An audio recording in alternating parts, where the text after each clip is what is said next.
Olá, irmãos. Mais uma semana estou aqui para estar ministrando com vocês a hora da nossa escola bíblica. A nossa revista é a revista Palavra e Vida da Convenção Batista. E essa semana eu vou estar finalizando com a lição 13, porque essa revista é feita por trimestre. Então, essa é a última lição que eu vou estar ministrando com vocês a respeito das adversidades que nós passamos. Todo esse trimestre nós falamos sobre as adversidades. E hoje nós vamos estar falando sobre quando a adversidade são os tempos difíceis. Ela foi escrita pela educadora Ana Valéria Mesquita Alves de Araújo. O nosso texto base é Abacuque 3, de 17 a 18. Então, vou começar lendo primeiro essa passagem de Abacuque 3, de 17 a 18. Essa passagem ela é uma oração feita pelo Abacuque. É uma oração de confissão. Aí fala assim: mesmo não florescendo a figueira e não havendo uvas nas videiras, mesmo falhando a safra de azeitonas, não havendo produção de alimentos nas lavouras, nem ovelhas no curral, nem bois nos estábulos, ainda assim eu exultarei no Senhor e me alegrarei no Deus da minha salvação. Então aqui o profeta Abacuque, ele estava passando por um momento difícil. Por quê? A cidade de Jerusalém, ela tinha sido invadida pelos babilônicos. Os babilônicos vieram e capturaram todos os bens, eles destruíram a cidade. O povo estava passando dificuldade, o povo estava passando fome. Então, a gente pode pensar que a gente passa por vários tipos de dificuldades, de adversidades. Aqui estava passando por uma adversidade coletiva. Muitas das vezes a gente passa por adversidades pessoais. Por exemplo, nesse momento que a gente está vivendo hoje, a gente está passando também por dificuldades coletivas, porque nós estamos passando por esse período da pandemia. Então, é uma adversidade coletiva que nós estamos passando. Então, aqui ele nos ensina o quê? Que nós não devemos desistir, nós devemos confiar em Deus, saber que Deus está no controle de tudo. Mas qual a primeira coisa que nós devemos fazer quando nós estamos passando por momentos difíceis? Nós devemos orar, colocar nossa situação diante de Deus. E aqui o profeta Abacuque, Deus o levantou como profeta para estar ajudando aqui o povo, a cidade de Jerusalém. Só que Abacuque estava triste, ele estava desanimado porque ele tinha vários sonhos e que ele viu que com essa destruição, por tudo que aconteceu, ele tinha tido os seus sonhos frustrados. Então ele estava muito triste, mas mesmo assim ele não desistiu. Deus o chamou como profeta, ele poderia se negar, dizer que não tinha condições, que estava abalado, que estava triste, mas ele obedeceu, né? Ele não desistiu. Então a mesma coisa deve acontecer conosco, quando nós estivermos passando por problemas, quando nós estivermos passando por dificuldades. A palavra de Deus diz aqui: ainda que eu esteja desempregado, ainda que eu esteja doente, ainda que as coisas estejam difíceis, as portas estejam fechadas, ainda que eu esteja com problema na minha família, eu não vou desistir. E quando a gente está passando por momentos difíceis, a gente faz várias perguntas, a gente fica preocupado com o nosso futuro. E agora, o que nós vamos fazer? Como que vai ser? Então aqui o profeta Abacuque diz que a gente tem que continuar, tem que seguir. A gente não pode parar por causa dos problemas, das dificuldades, a gente não pode parar por causa dos momentos difíceis. Aqui na nossa revista fala assim: o profeta Abacuque, um dos 12 profetas menores, provavelmente vivendo nos dias da invasão babilônica de Jerusalém, trata do sofrimento dos filhos de Deus e conclama a todos a permanecerem firmes na fé, a fim de que Deus pudesse lhe dar a vitória. O justo viverá pela fé. Façamos essa oração de Abacuque e declaremos a nossa fé e confiança em Deus, e tudo vai mudar em nossa vida. Então, aqui o profeta Abacuque, junto com aquele povo, ele estava sofrendo.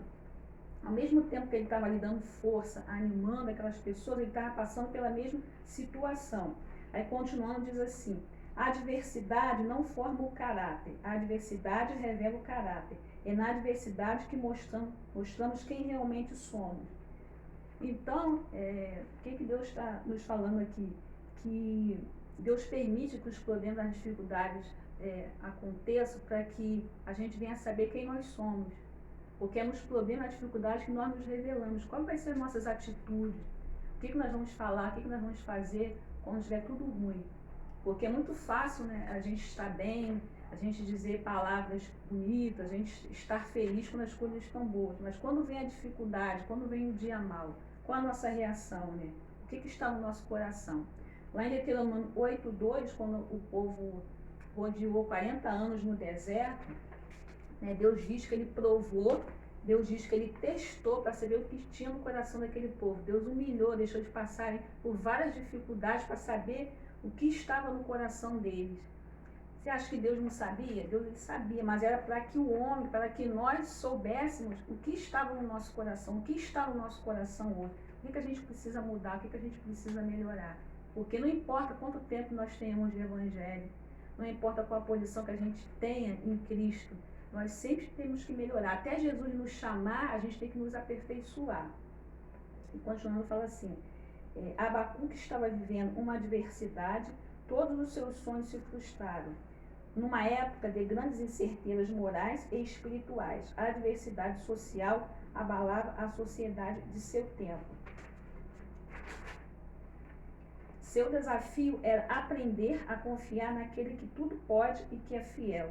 Tudo o que ele plantou, tudo aquilo que ele esperava colher, tornou-se decepção. Então, Abacuque aqui estava decepcionado, porque ele tinha sonhos, ele tinha projetos. Aí, como veio essa adversidade, esse momento difícil ali, ele não pôde realizar nada daquilo que ele queria. Mesma coisa acontece conosco hoje em relação à pandemia. Quantos sonhos, quantos planos frustrados, né? Quantas incertezas no nosso amanhã, de como será que vamos conseguir, o que vai acontecer. Naquela época também o profeta Abacuque estava passando por isso. Sempre que nos sentimos agitados, incomodados, vivendo em aflição, podemos estar certos de que necessitamos parar, orar e esperar no Senhor antes de tomar decisões. Então, assim, aconteceu o problema, a dificuldade, a primeira coisa é orar. Você ora e a palavra de Deus diz também, aquieta. Depois que você aquietar e você espera a resposta de Deus, que muitas vezes a gente ora, a gente pede, a gente clama, a gente quer a resposta imediata. E muitas das vezes isso não acontece. Não é porque Deus não respondeu a sua oração de imediato que você vai desanimar, que você vai desistir. Espera, confia, Deus sabe todas as coisas. Na hora certa, no momento certo, ele vai te responder. Ele vai suprir todas as suas necessidades. Aí, aqui na lição, o profeta Abacuque, ele nos dá algumas direções, alguns ensinamentos do que nós podemos fazer para vencer esses tempos difíceis, essas adversidades que a gente passa. A primeira ele diz assim, no versículo 17 de Abacuque 3, ainda que a figueira não floresça e nem haja fruto na vide. A figueira aqui significa prosperidade e segurança. E o fruto também da figueira, que é o figo, eles usavam para curar úlceras. E também naquela época, com tudo que aconteceu, as flores, né, a videira, ela não tinha frutos, não existia árvores, não existia frutos. Continuando, ele diz, a figueira no Novo Testamento foi utilizada por Jesus para falar da esterilidade espiritual e falta de fé. Ela simboliza a nossa vida espiritual, que precisa estar viva e produzindo frutos todo o tempo, sob pena de secarmos, morrermos, sermos arrancados da terra. O profeta Abacuque, mesmo vendo a falta de fé do povo, não perdia a esperança de que Deus poderia transformar aqueles corações. Então aqui a figueira simbolizava também a vida espiritual, né? Isso dá para perceber quando que nós estamos tendo vida, quando nós estamos gerando frutos, quando nós estamos crescendo, quando nós estamos obedecendo, quando nós estamos fazendo a vontade de Deus e continuando naquilo que Deus nos chamou, ou se a gente vai desanimar, vai parar. Então, aqui está dizendo que nós não podemos morrer espiritualmente, nós temos que prosseguir, né? Aí aqui continua falando, para nós que temos esperança em Deus, João 15, de 1 a 8, apresenta Jesus como a videira verdadeira, símbolo de alegria. Então, a videira verdadeira significa Jesus. E Jesus significa o quê? A nossa alegria. Mesmo que nós não tenhamos segurança, né? Mesmo que nós não tenhamos prosperidade, nós temos que nos alegrar porque Jesus é a nossa videira. Jesus é a nossa alegria. O segundo tópico diz, ainda que falhe o produto da oliveira. A oliveira significa o quê? Cura, saúde e longevidade. A oliveira era nativa da Palestina e muito comum ali quando o povo de Israel entrou para tomar posse da terra prometida. O fruto da oliveira é a azeitona, da qual o produto produz o azeite que serve para a unção, entre outras utilidades. Um fato curioso é que a oliveira é uma das poucas árvores capazes de atingir séculos de vida sem nunca adoecer. Então aqui está falando, né? Aqui estava faltando a oliveira, faltando o quê? A saúde, a cura, a longevidade. E aqui fala sobre a questão de você ungir os enfermos com óleo, né? A palavra de Deus diz: está doente, faça orações, unge os enfermos com óleo para que eles sejam curados. E ainda assim, se não for curado, fica firme, permaneça no Senhor, assim como dizia o apóstolo Paulo, né? Viver é lucro e morrer é ganho.